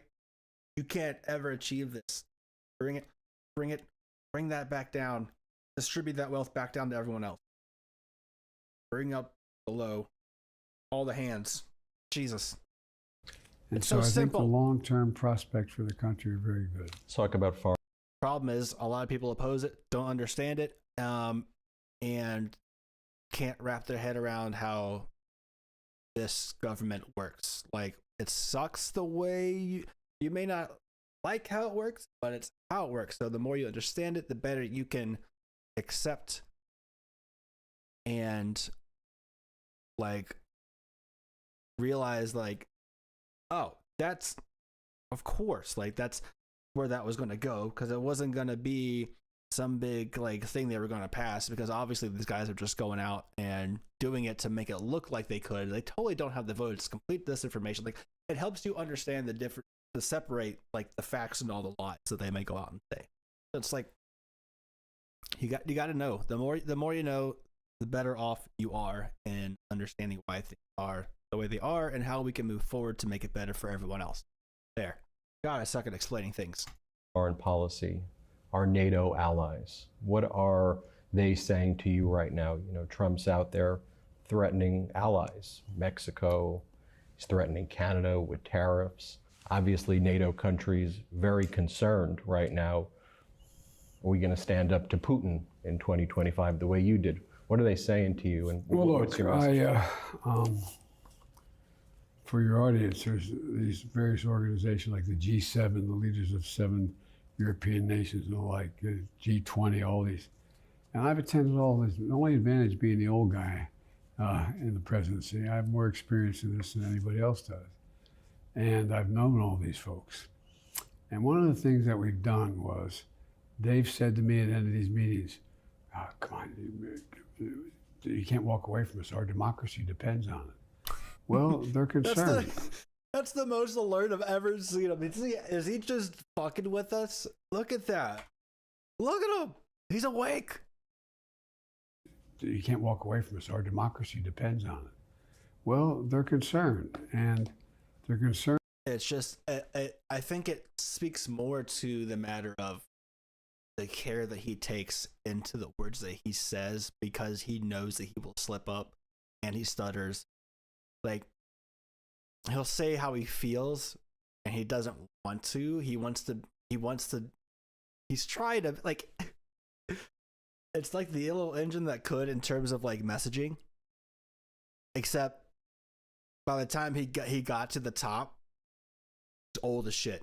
You know what I mean? And it was, by then it was just like too late. The wheels are coming off. He's out of gas. He's out of steam. Like, it's just get to the top and just rest. We're good. We can't, we're done.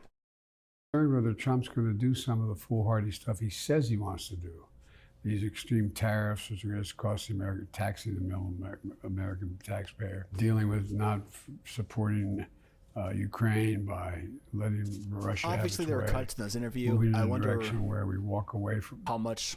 Look, I was able to expand NATO, but expand it, not just maintain it, but bring it back and expand it.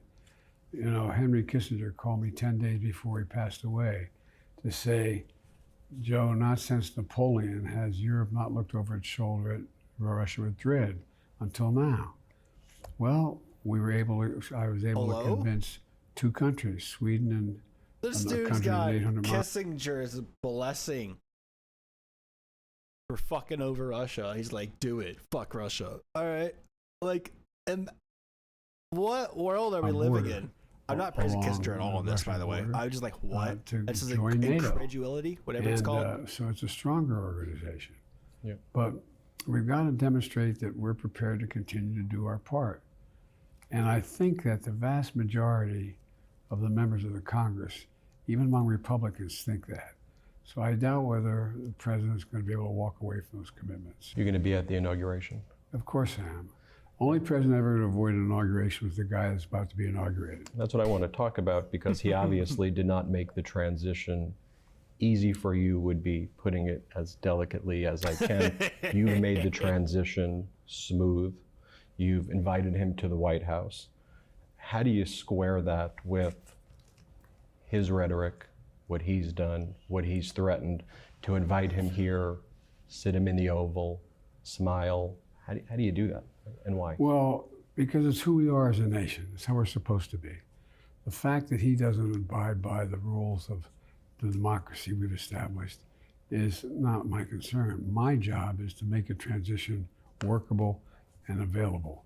and make sure. And he's beginning to adjust to it. He's beginning now to say to go background checks for his people and so on and so forth.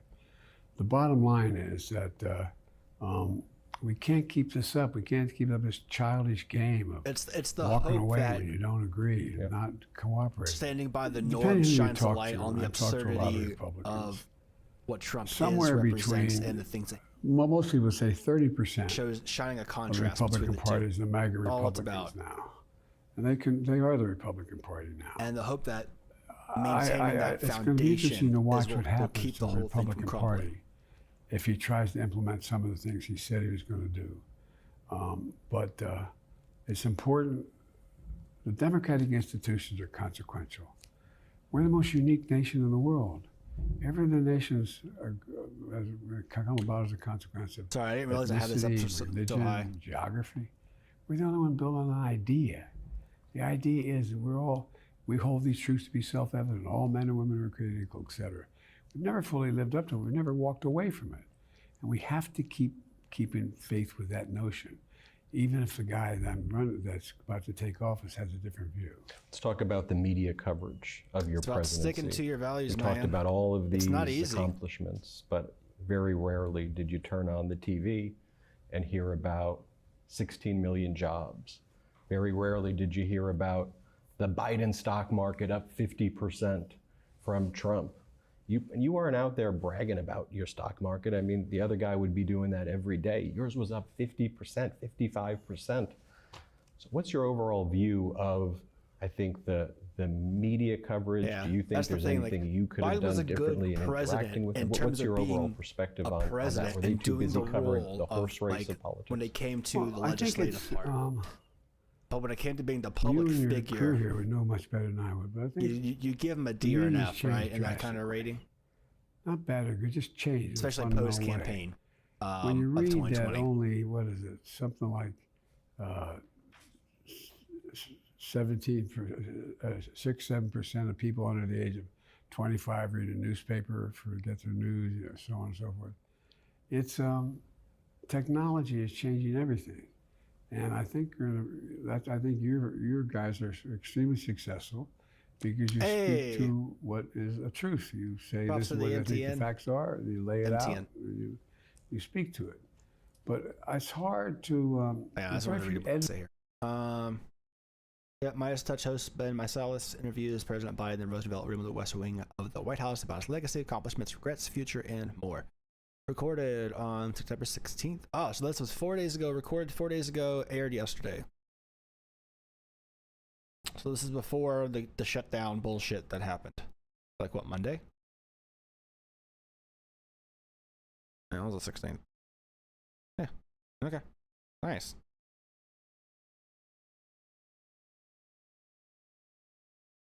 Hey, yeah, right there. Right there. Just let him talk. Just an actual, like... editors anymore. Very few editors saying you can't write that. Or you have billionaires buying standard newspapers that are well known and saying we're not going to do that anymore. We're not, because I don't want to do it. So I think it's going to take a while for this to sort out. Yeah, alluding to the pull of the endorsement from an editorial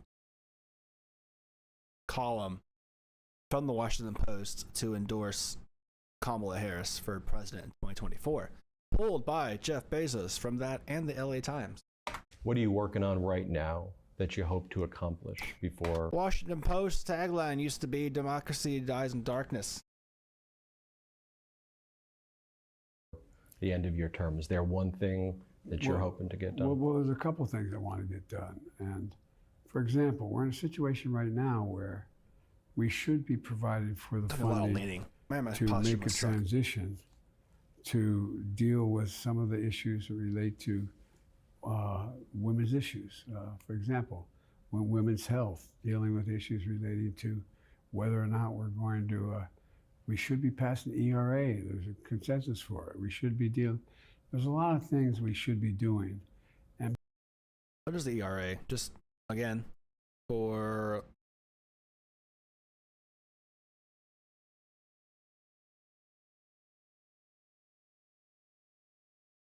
Equal Rights Amendment. Yeah. Okay. But we just got to keep talking about them. I don't know that they'll get done before I leave, but I got a lot done in terms of dealing with issues relating to the urgent needs of the moment.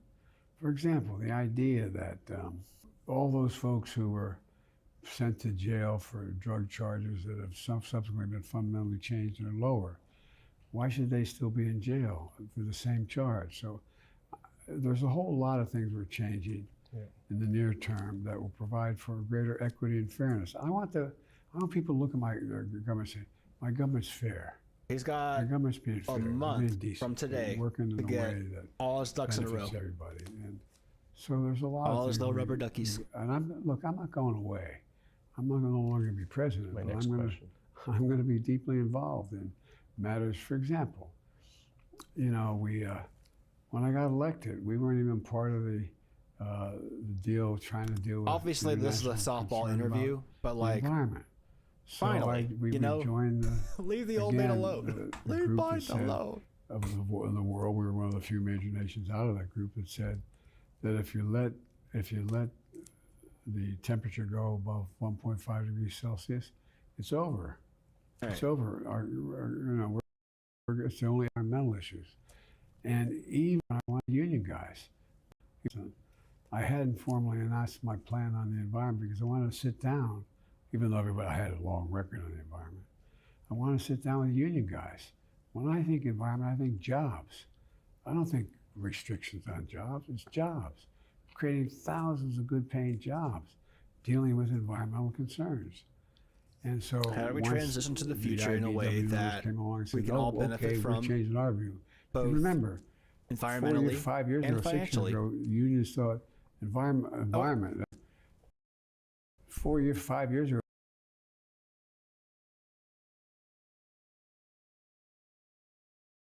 (11:15 to 3:05 p.m.)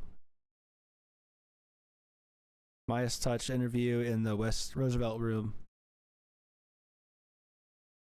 is next. Thanks. 6 years ago, unions Look at thought that presidential memo, man. That's so cool. environment that's cost us jobs. It's the exact opposite is happening. So what we try to do is focus on the things that are going to have the longest term People impact don't want to on move, security or and people stability are advent, of my country, advertent my to children, change my grandchildren, because we are a and not mine, all children and grandchildren. And I think we're doing that. kind of a sedentary And, species. it's, Pretty sure. it's starting Like, to take hold. Let me ask you this: as Change you is hard prepare to for leave everyone. the White House, every iteration of it. any other regrets Growing that you pains have? suck. Anything you wish you would have done differently?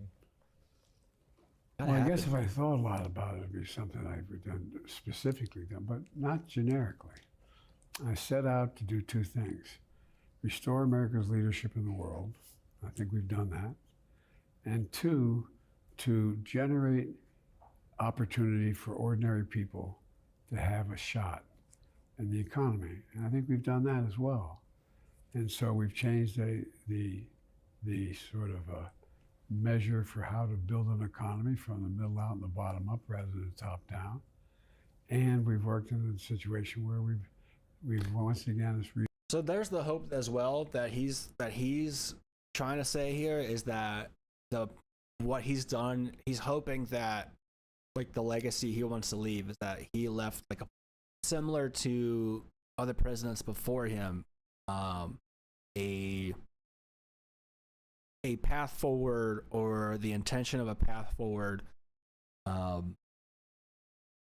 with progress, all that progress to back it up that we've experienced regarding the post-pandemic recovery. And like that's the hope that once he's gone, someone will be able to take up the mantle after him once he's out, and if and when we replace Trump, someone can look back on what he's done and go, oh yeah, I can pull from these good things that he did and then expand upon that. All about fucking progressing. God damn it. Reestablish our leadership in the world. I always Why ask is it so people a hard? rhetorical question. If America is not leading the world, who's going to lead it? Who? What country? Is it capacity? And so we have an obligation and an opportunity to make a world better for everybody. You know, he's not wrong. But at the same time, we need to find a way to be equitable in that as well. We're just not there. But without being, and by the way, look what we've done. We've changed the dynamic in Europe. We're in the process, God willing, and if my effort goes through with what's going on in Gaza and the Middle East, we may have an agreement there. Look what's happening in the Pacific, and particularly in the Indian Ocean and the South China Sea. Well, guess what? Japan, Australia, United States. Gaza before your term ends? Yeah. I hope so. I think so. But you never know. What do you say to Americans who are I just skipped over that for you guys. Understandably very nervous right now, who didn't vote for the other guy, who are fearful of the threats, the rhetoric, the idea of retribution? Where are we at? What do you say to them who are looking at you, who admired your work, and what do you say to them right now who are watching? We got to stay involved. We got to keep fighting. Yep. Got to make clear we're not going away. We're not going away. I'm not going away. I'm going to be deeply involved in the environmental movement, deeply involved in foreign policy, deeply involved in all the things I've been involved in before. There's a whole lot of people too that are doing that. And I'm not. This is not appropriate for me to be asking you questions, but think about what decisions you have to make to be you get the kind of listenership and followership you have. And how do other entities do that and tell the truth like you do? It's about finding ways to communicate with people that are. Basically, he's saying, like, in terms of going anywhere, he's still going to be a voice. He's still going to be out there saying, fighting for the American people and trying to push the country in the right direction, whether in one way or another. And he's probably alluding to throwing money at that as well, because money is word now. Money is speech. That are so that's just the future. That's just the reality we live in right now. And it's a moment of transition. So maybe he could help in in that. I drive my friends crazy. I keep talking about major inflection points in American history, in world history. But every 6 or 7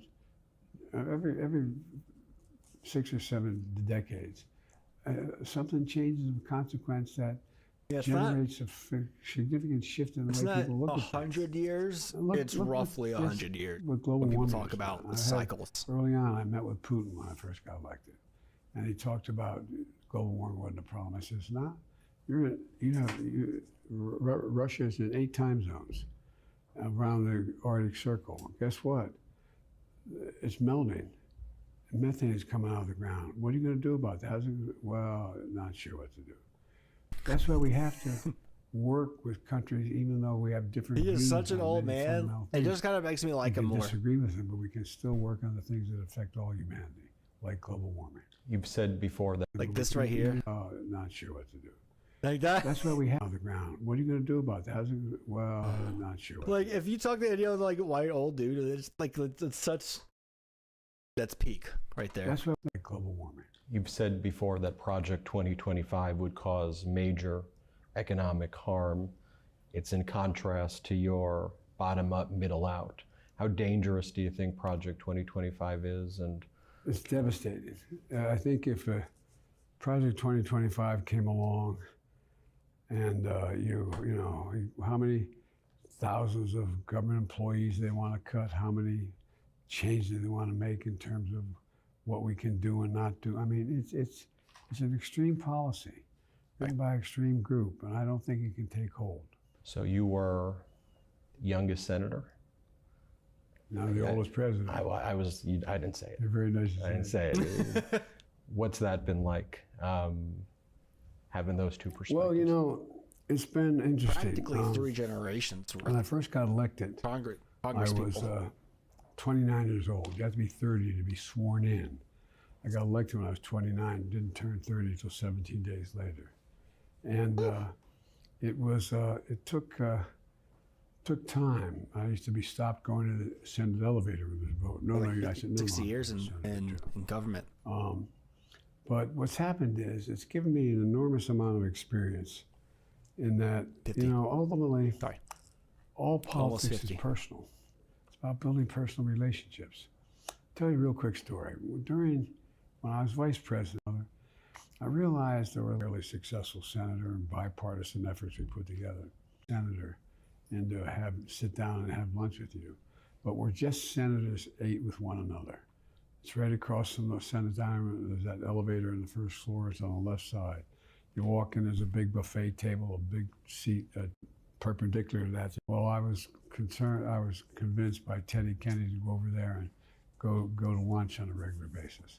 You sit there and you learn that the man or woman you're talking to just had a big fight in the floor with has a daughter or son who's dying, or a wife who has breast cancer, or he or she has a serious loss. It's hard to dislike someone when you know their problems. You can disagree like hell, but you can still work together. Democrats and Republicans who hold office before. And it's between them. Lesson here is empathy. Democrats and Republicans who hold office before. And it's hard to get things done that way. I remember I went over, as I said, I was a vice president. I decided I was known for having good relationships in the Senate. So I show up for lunch. There's no dining room there anymore. Just easy chairs. No place a group of Democratic and Republican senators on a regular basis we just sit down and talk, get things done. Damn, that's kind of insightful. I did not know that.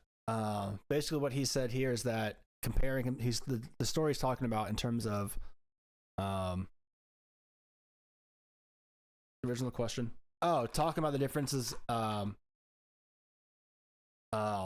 between then and now, serving as the youngest senator and now being the oldest president. He's saying that back in the day, there was always a place you can go down to and just like chill and grab lunch and sit at a table and just like shoot the shit with your fellow colleagues from across the aisle, right? And so at the end of the day, there was no like, it kind of goes back, if you want to go back to what Lincoln was saying about like House of Malice, or whatever it was about, like, you know, House divided, malice, things like that. In other words, like, you can't have that kind of division and infighting in the government, or nothing's going to get done and the people are going to suffer. So you got to fucking just like own up, like swallow your pride and your ego and understand that you're here with this other guy, get to know them, work together to help everyone, or the people in your constituents, right? Contrast that to what he's saying is happening now, where he's gone down there at the table, like metaphorically, whatever it is. It can even be a metaphorical table, right? If he's just if there was no actual physical table there, you can still see it metaphorically. Understand that metaphorically, that there is no table there for the sides to come down and just like sit and understand each other. So that can be traced to the fucking Tea Party, and I'm just going to leave it at that. So we have to, things have become too distant, in my view, and I think it's going to start changing. Is that one of the things you're going to be working on after you leave here to try to fix that? And you mentioned some of your plans after you leave. The man's all about building bridges. I've been talking with a lot of Republicans who are either no longer hold office, like I will not, but still are deeply engaged, and those who are in office. And I think there's ways we can begin to accommodate the changes that have to take place that don't have to be so visceral, doesn't have to be so personal. In terms of going after each other. It's about what is it that the American people most want. Not even 2 hours into this, They and I'm want to tired. be able to turn. I am not built for streaming They anymore. want to be able to turn on the television and here's How some does good news. Biden do this? They want to. But does that sell anymore? I've talked to a number of your colleagues who are with the major networks over the years, the last 6-7 years, and they talk about how it's hard. It's hard for them to be able to communicate with one another and with retribution. And look at all the threats. Look at all the threats that are being made about getting back at people who crossed, who didn't support Trump or didn't support. I won't go into the names, but all the people what's going on here? That's not America. That's not who the hell we are. And I think that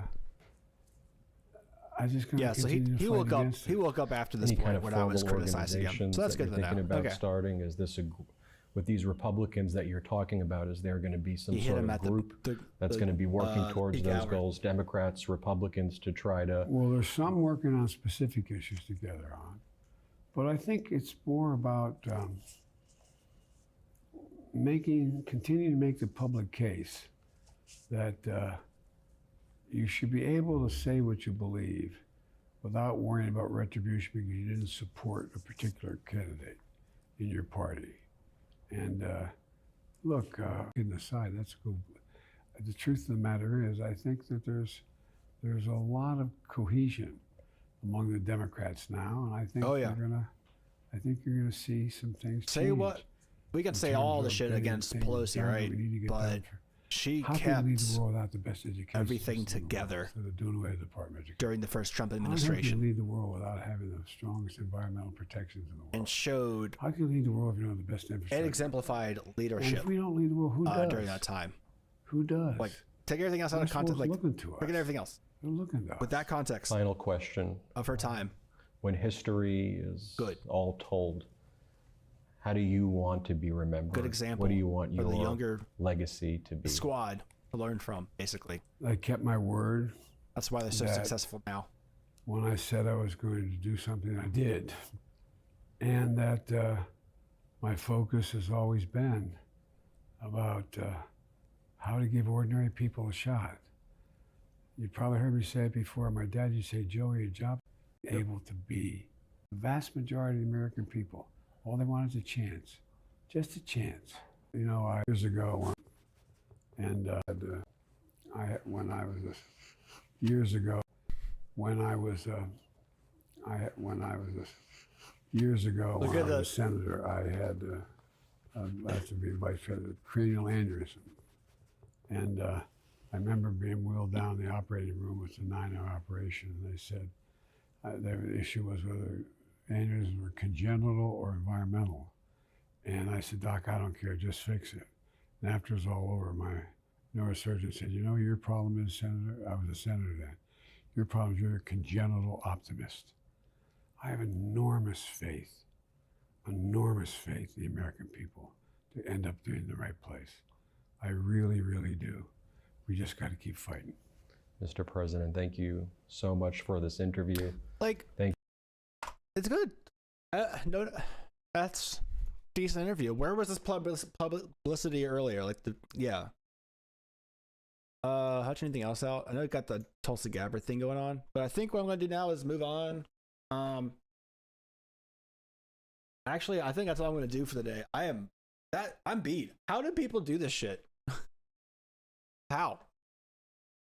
Not even 2 hours in, and I took a break for a little bit of it. First half was a false start.